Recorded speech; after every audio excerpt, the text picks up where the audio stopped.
दोस्तों, जरा सोचिए, एक गांव के 4 भाई जिन्हें अपने बाप का प्यारा घोड़ा विरासत में मिला, लेकिन ये भाई थे पहले दर्जे के बेवकूफ। ये लोग घोड़े को काट कर आपस में बांटने लगे। फिर किस्मत ने इन्हें एक ऐसे सफर पर डाल दिया जिसमें ये घोड़े से भी महरूम हुए, ऊंट के निशान भी पहचान लिए, औरत की हालत भी जान ली और आखिरकार बादशाह के दरबार तक पहुंच गए। क्या ये वाकई इल्मे गैब जानते थे या सिर्फ नादानी इनके साथ खेल रही थी? चलिए, ये हैरत अंगेज दास्तान सुनते हैं। एक समय की बात है, एक गांव में एक आदमी रहता था। उसने एक घोड़ा पाल रखा था। उस आदमी के 4 बेटे थे। बाप के लिए सब के सब प्यारे, लेकिन सच पूछो तो चारों के चारों पहले दर्जे के बेवकूफ थे। समय आया, बाप दुनिया से चला गया। बेटों ने आपस में मशवरा किया, अब घोड़े को कौन पाले। उन्होंने बड़ा अक्लमंदाना फैसला किया, घोड़े को काट कर बांट लेते हैं। हर भाई के हिस्से में एक एक टांग आएगी। लेकिन मुसीबत यह बनी कि घोड़े का बाकी जिस्म कैसे बांटें। वे घोड़े के पास खड़े यही हिसाब किताब लगा रहे थे कि वहां से एक मुसाफिर गुजरा। उसने पूछा, भाइयों, तुम लोग किस बात पर झगड़ रहे हो? शायद मैं कोई हल बता दूं। एक भाई बोला, हम 4 हैं, बताओ घोड़े को बराबर कैसे बांटें? अजनबी मुस्कुराकर बोला, यह तो बहुत आसान है। घोड़े को बेच दो और जो रकम मिले 4 हिस्सों में बांट लो। चारों को बात पसंद आई। वे तुरंत राजी हो गए, घोड़े को साथ लिया और शहर की तरफ चल पड़े। रास्ते में जंगल आया। दिन भर के थके हारे थे। जैसे ही लेटे तुरंत नींद आ गई। रात के किसी पहर एक चोर उधर से गुजरा। चारों के खर्राटों की आवाज गूंज रही थी। चोर ने धीरे धीरे घोड़े की रस्सी खोली और चुपचाप घोड़ा लेकर भाग गया। कुछ देर बाद एक भाई की आंख खुली, देखा तो घोड़ा गायब। उसने भाइयों को जगाया और कहा, हमारा घोड़ा चोरी हो गया। एक भाई ने अंगड़ाई ली और बेफिक्री से बोला, सो जाओ, सो जाओ, रमजान खान ले गया होगा, सुबह देख लेंगे। सुबह चारों ने आंख खोली तो वाकई तहकीकात के लिए निकल पड़े, सबसे पहले रमजान खान को ढूंढने। रास्ते में उन्हें ऊंट के पांव के निशान दिखे। एक भाई बोला, ये देखो ऊंट के पांव के निशान। दूसरा बोला, ये किसी नर ऊंट के निशान हैं। तीसरा बोला, मुझे तो लगता है ये ऊंट एक आंख से अंधा है। चौथा बोला, रस्सी तोड़कर भागा होगा। इतनी ही देर में सामने से एक परेशान हाल आदमी आया। उसने पूछा, भाइयों, तुमने कहीं ऊंट देखा है? एक बोला, नर ऊंट। दूसरा बोला, शायद एक आंख से अंधा। तीसरा बोला, और रस्सी तोड़कर भागा हुआ। वह आदमी हैरान रह गया। हाँ हाँ, बिल्कुल सही। तो वह कहाँ गया? चारों ने एक साथ कहा, हमने तो ऊंट देखा ही नहीं, तुम आगे जाकर तलाश करो। वह आदमी झल्ला गया, इतनी जानकारी तुम्हें है और कहते हो देखा नहीं। कहीं ऊंट तुमने ही तो नहीं चुराया? चलो बादशाह के पास, वही फैसला करेगा। अब चारों भाई और ऊंट का मालिक बादशाह के दरबार की ओर चल दिए। रास्ते में उन्हें इंसानी पांव के निशान नजर आए। एक भाई बोला, यह औरत के पांव के निशान हैं। दूसरे ने कहा, यह घर से नाराज होकर निकली है। तीसरे ने कहा, और लगता है यह पेट से है, यानी इसे बच्चा होने वाला है। कुछ आगे गए तो एक आदमी दौड़ता हुआ आया और बोला, भाइयों, क्या तुमने किसी औरत को देखा है? एक ने कहा, वही जो नाराज होकर घर से निकली थी। दूसरे ने कहा, और पेट से भी थी? वह आदमी बोला, हाँ बिल्कुल सही। तो वह कहाँ है? चारों फिर बोले, हमने तो उसे देखा ही नहीं, जाकर कहीं और तलाश करो। वह आदमी शक करने लगा, सब जानते हो और कहते हो नहीं देखा। मेरी बीवी तुम्हारे पास ही है, चलो बादशाह के पास, वही सुनेगा। इस तरह वह भी उनके साथ हो लिया। चलते चलते वे शहर पहुंचे। एक गली में किसी से पूछा, रमजान खान का घर कहाँ है? इशारा मिला। तभी एक आदमी बाहर आया और बोला, मैं हूं रमजान खान, कहो क्या बात है? भाई बोले, कल रात तुम हमारा घोड़ा ले गए थे, वापस कर दो। रमजान खान बोला, पागलों, मैं अपने घर पर हूं, तुम्हारा घोड़ा कैसे ले गया? भाई चिल्लाए, चलो बादशाह के पास, वो फैसला करेगा। सब दरबार में पहुंचे। बादशाह ने पूछा, क्यों आए हो? सबने बारी बारी अपनी बातें बताईं।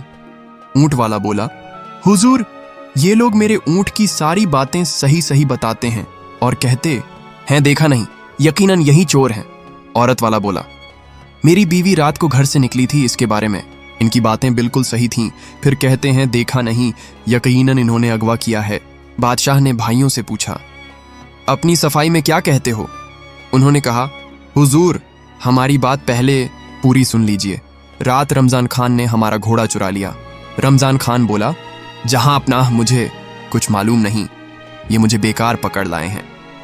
बादशाह ने कहा, क्या तुम में से किसी ने अपनी आंखों से इसे घोड़ा ले जाते देखा? भाई बोले, नहीं हुजूर, हमने देखा नहीं। बादशाह गुस्से से बोला, जब देखा ही नहीं तो इल्जाम क्यों लगाया? और तुम पर जो दूसरे लोग मुकदमे कर रहे हैं उसका क्या जवाब है? चारों बोले, हुजूर, ये सब हम पर तोहमत लगा रहे हैं। असल में हमें इल्म ए गैब आता है, हम सब कुछ जानते हैं। बादशाह ने कहा, अच्छा, तो परीक्षा होगी। मैं एक चीज दूसरी चीज के अंदर छुपाऊंगा। अगर तुमने सही बता दिया तो मान लूंगा कि सचमुच तुम्हें गैब मालूम है। बादशाह ने अनार मंगवाया, संदूक में रख दिया और पूछा, बताओ, संदूक में क्या है? भाई एक दूसरे का मुंह देखने लगे। बड़ा बोला, कोई गोल गोल चीज है। दूसरा बोला, जिसके ऊपर छोटा ताज है। तीसरा बोला, जिसके अंदर दाने दाने हैं। चौथा बोला, क्यों नहीं कहते कि संदूक में अनार है? बादशाह कायल हो गया। यह लोग सच कहते हैं, वाकई जानते हैं। उसने हुक्म दिया, रमजान खान, इनका घोड़ा वापस करो या उसकी कीमत अदा करो, और तुम लोग जाओ अपना ऊंट और अपनी बीवी तलाश करो। ये भाई इल्म जानते हैं, चोर नहीं है। बादशाह के हुक्म से रमजान खान से घोड़े की कीमत वसूल की गई। चारों भाई बहुत खुश हुए, रकम ली और उससे भेड़ बकरियां खरीद लीं। फिर गाते गुनगुनाते अपने गांव की तरफ रवाना हुए। रास्ते में एक जंगल आया। दोपहर का समय था। पेड़ों का साया और ठंडी ठंडी हवा बह रही थी। चारों भाई थकान से चूर हो गए और वहीं सो गए। कुछ देर बाद एक भाई की आंख खुली। उसने हैरानी से देखा, एक बकरी का बच्चा पेड़ पर चढ़ा हुआ है और बाकी भेड़ें मुंह हिला रही हैं।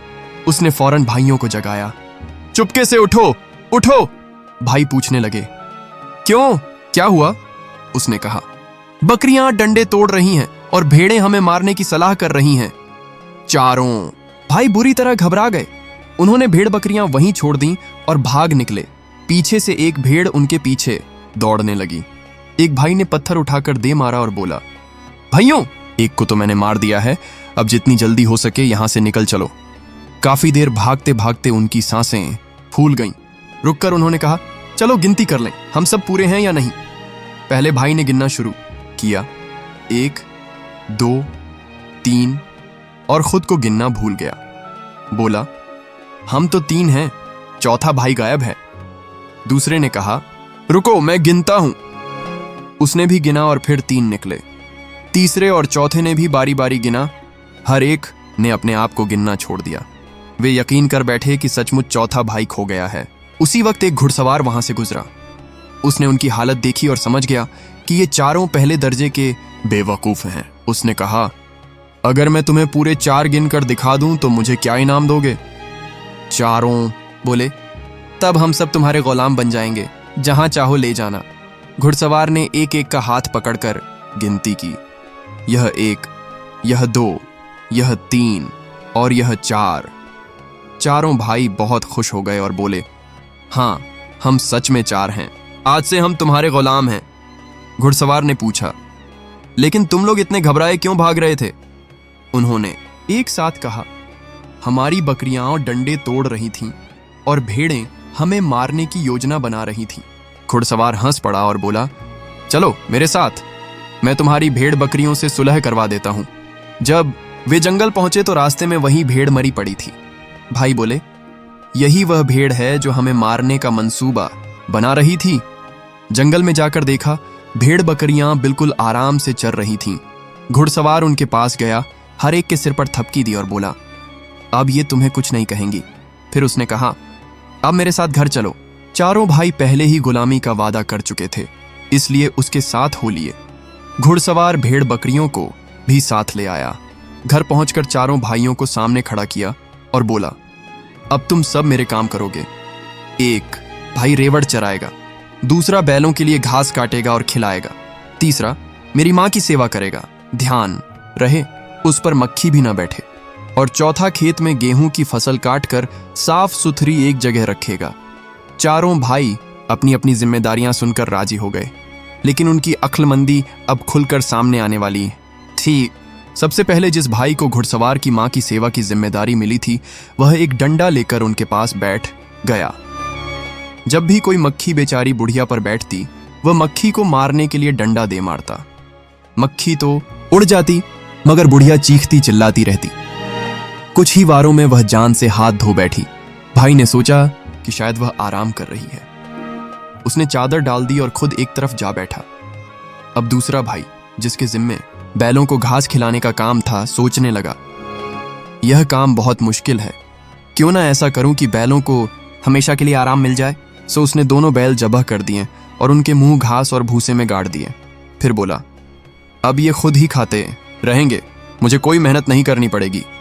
तीसरे भाई को खेत में गेहूं की फसल काटने की जिम्मेदारी मिली थी।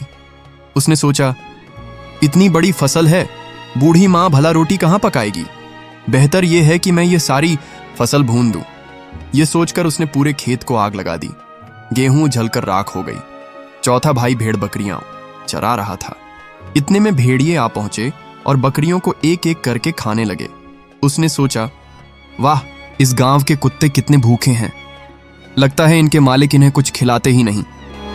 अच्छा है, इन्हें भी पेट भरने का मौका मिल गया। और वह बकरियां छोड़कर खुद वापस घर लौट आया। दोपहर को घुड़सवार घर पहुंचा। उसने सबसे पहले मां का हाल पूछा। सेवा वाले भाई ने खुशी से कहा, जनाब, आपकी मां तो सुबह से ही आराम कर रही हैं। घुड़सवार ने चादर हटाई तो मां का चेहरा खून से लथपथ और निर्जीव पड़ा था। वह चीख पड़ा और रोने लगा। फिर उसने दूसरे भाई से पूछा, बैलों का क्या हाल है?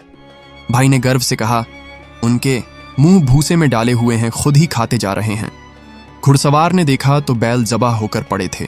उसने तीसरे से पूछा, फसल काट ली? भाई बोला, जनाब, मैंने सोचा आपकी मां बूढ़ी हैं, रोटी कहां पकाएंगी, इसलिए मैंने गेहूं को ही भून दिया। घुड़सवार ने देखा तो खेत राख हो चुका था। आखिरी से पूछा, बकरियां कहां हैं? भाई बोला, शहर के कुत्ते बहुत भूखे थे, मैंने उन्हें खाने के लिए छोड़ दिया। कभी इतने भूखे कुत्ते नहीं देखे। यह सब सुनकर घुड़सवार ने सर पीट लिया और कहा, कमबख्तो, तुमने मेरी मां को मार डाला, मेरे बैल खत्म कर दिए, खेत जला डाला और बकरियां भी भेड़ियों को खिला दी। मेरे कारोबार को बर्बाद कर दिया। तुमने मुझे इतना नुकसान पहुंचाया है कि मेरी आने वाली नस्लें भी याद रखेंगी। फिर भी उसने गुस्सा रोकते हुए कहा, ठीक है, तुम लोग नादान हो, मैं तुम्हें माफ करता हूं, लेकिन अब एक काम करो, कब्रिस्तान जाओ और मेरी मां के लिए एक ऐसी कब्र खोदो जो कान के बराबर गहरी हो। चारों भाई बेलचा उठाकर कब्रिस्तान गए। एक ने बेलचा मारा, दूसरे ने अपना कान जमीन पर रखकर कहा, यह तो कान से बड़ी हो गई। बाकी भाइयों ने भी कान लगाकर कहा, हाँ, यह कब्र तो वाकई कान से बड़ी हो गई है। उन्होंने सोचा, घुड़सवार पहले ही नाराज है, अब अगर कब्र ज्यादा बड़ी बन गई तो और भी बिगड़ जाएगा। सो कब्र अधूरी छोड़कर वापस लौट आए और बोले, जनाब, कब्र तो हम खोद आए हैं। घुड़सवार हैरान हुआ, इतनी जल्दी? कब्र खोदने में तो वक्त लगता है, चलो मुझे दिखाओ। घुड़सवार उन्हें लेकर कब्रिस्तान पहुंचा। जब कब्र ढूंढी गई तो कहीं कोई कब्र नजर ही नहीं आई। काफी तलाश करने के बाद एक भाई बोला, जनाब, ये देखिए, यह है कब्र, कान के बराबर। घुड़सवार गुस्से से चिल्लाया, अरे बेवकूफो, मैंने कान की तरफ इशारा करके गहराई बताई थी, तुमने तो बस मुट्ठी भर मिट्टी हटाई है। फिर उसने कहा, अब जाओ, मेरी मां की लाश ले आओ, मैं खुद उसके लिए कब्र खोदूंगा। चारों भाई गए और बुजुर्ग मां की लाश को चारपाई पर रखकर दौड़ते दौड़ते कब्रिस्तान की ओर चल पड़े। रास्ते में लाश चारपाई से गिर गई और उन्हें पता ही न चला। कब्रिस्तान पहुंचकर चारपाई रखी तो एक दूसरे का मुंह ताकने लगे। घुड़सवार ने पूछा, मेरी मां कहां है? उन्होंने कहा, जनाब, हम लाश लेकर आ रहे थे मगर वह रास्ते में कहीं भाग गई, चारपाई तो खाली रह गई। घुड़सवार चिल्लाया, अरे मूर्खो, मुर्दा कैसे भाग सकता है? अब जाकर मेरी मां को तलाश करो, वरना उसकी जगह तुम चारों को यहीं दफना दूंगा। चारों भाई लाश ढूंढने निकले। रास्ते में उन्हें एक बुजुर्ग औरत लकड़ियां इकट्ठा करती मिली। उन्होंने उससे कहा, तुम यहां लकड़ियां इकट्ठा कर रही हो और उधर तुम्हारा बेटा हमें जिंदा दफन करने की धमकी दे रहा है। चलो, हमारे साथ चलो। बेचारी बुढ़िया चीखती चिल्लाती रही, मगर भाइयों ने जबरदस्ती उसे चारपाई पर लिटाया और कब्रिस्तान की ओर ले गए। पहुंचकर उन्होंने घुड़सवार से कहा, लो, यह रही तुम्हारी मां, इसे संभाल लो। ये आना नहीं चाह रही थी, हमने जबरदस्ती उठाकर लाया है। घुड़सवार ने देखा तो यह उसकी मां नहीं, बल्कि एक अजनबी औरत थी। उसने उससे माफी मांगी और कहा, इन बेवकूफों ने मेरी मां की लाश गुम कर दी और तुम्हें उठाकर ले आए हैं। फिर घुड़सवार खुद गया, अपनी मां की लाश ढूंढकर लाया और दफन किया। अब वह चारों भाइयों की नादानियों से बहुत तंग आ चुका था। उसने उन्हें धक्के मार मार कर घर से निकाल दिया और कहा, तुम लोगों ने मेरी मां को मार डाला, मेरे बैल और बकरियां खत्म कर दी, मेरा खेत जला दिया। तुम्हारी मूर्खताओं ने मुझे इतना नुकसान पहुंचाया है कि जिंदगी भर याद रहेगा। अब यहां से दफा हो जाओ और मेरे घर के आसपास भी मत आना। चारों भाई शर्मिंदा होने के बजाय अपनी बेवकूफियों पर खुश होते हुए वापस चल दिए। दोस्तों, ये थी 4 बेवकूफ भाइयों की कहानी, जिसमें सबक भी है और हंसी भी। अगर आपको ऐसी अनोखी और दिलचस्प कहानियां सुनना अच्छा लगता है तो हमारे साथ जुड़े रहिए। अपनी राय कमेंट्स में जरूर बताइए और अगली कहानी तक के लिए खुश रहिए, सलामत रहिए।